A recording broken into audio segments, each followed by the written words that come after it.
At the edge of the city, on a cold and rainy evening, the bus stop was nearly deserted. Cars sped by, splashing water onto the cracked pavement. And there she was, sitting alone on the metal bench. Her clothes were thin, her hands trembling as she tried to pull her coat tighter. But the coat wasn't enough. Her hair was damp, her face pale, and her eyes carried the exhaustion of someone who had been wandering too long without a place to belong. She didn't look like she was waiting for a bus. She looked like she was waiting for something. Just as another gust of wind bit into her, a small voice broke through the rain. "Miss, are you okay?" She looked up. A little boy, no older than 6, stood in front of her. His jacket was patched, his shoes worn, but his eyes were full of innocence and warmth. Behind him, a man, likely his father, was fumbling with grocery bags, trying to balance them while keeping the boy close. The girl forced a smile. "I'm fine," she lied softly. But the boy didn't believe her. He stepped closer, his tiny hand tugging at her sleeve. Then he whispered words that froze her heart and set it racing all at once. "Can you be my mommy?" The world seemed to stop. The father turned sharply, startled. "Ethan, what are you saying?" But the boy's eyes never left hers. "You look lonely," he said innocently. "And Daddy's lonely too. Maybe you can be our mommy." The girl's lips trembled. She wanted to laugh, to brush it off as a child's silly thought.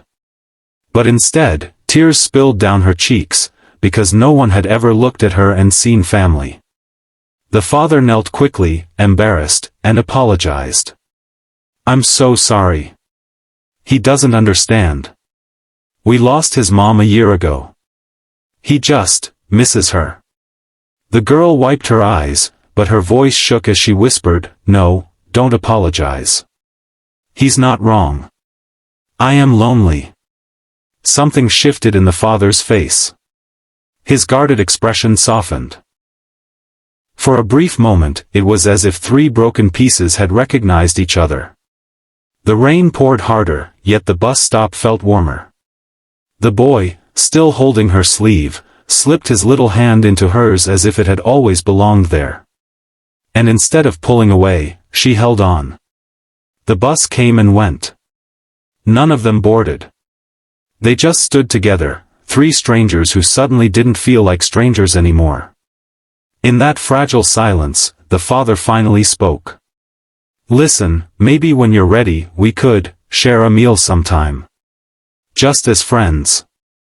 Her smile this time was real, though her tears still shimmered.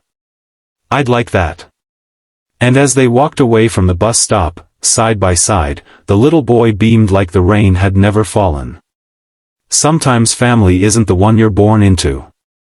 Sometimes, on the coldest nights, love finds you at a bus stop, when a child dares to ask the question no adult ever would. She kept replaying that moment at the bus stop, the little boy's hand slipping into hers, the way he looked at her with pure hope, and how his father's eyes softened in a way she hadn't seen in years from anyone.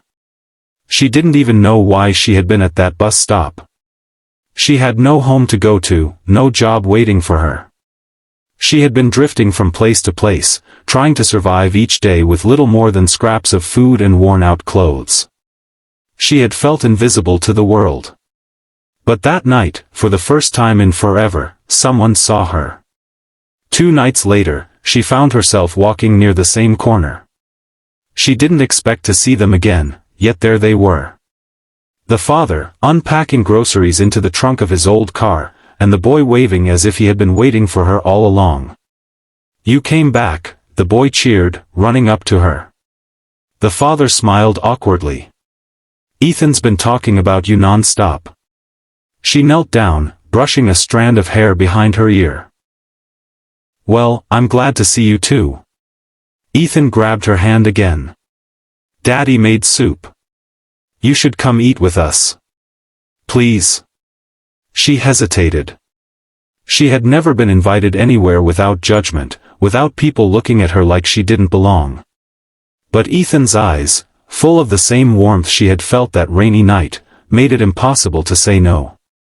At their small apartment, she sat at the table while the father served steaming bowls of soup. The room smelled of garlic and herbs, the kind of scent that reminded her of safety, of home, something she thought she had lost forever. They ate, laughed, and for a brief moment, the emptiness inside her began to fade. As she was leaving, the father walked her to the door. His voice was quiet, careful. "I don't know your story," he said, "but I can tell you've been through a lot. Just, don't disappear, all right?" My boy's heart couldn't take it. Her throat tightened. No one had ever asked her to stay.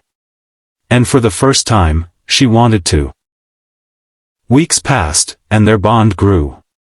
She helped Ethan with homework, listened to his endless questions, and read him stories at night when his father worked late. In return, Ethan filled her lonely silence with laughter and love. One evening, as she tucked him into bed, Ethan whispered again, but this time with sleepy certainty. "You are my mommy now. I just know it." Her eyes stung, and she kissed his forehead. "Then I'll never let you go." And in the living room, the father watched them with quiet gratitude, knowing that sometimes life doesn't give second chances, it gives unexpected family.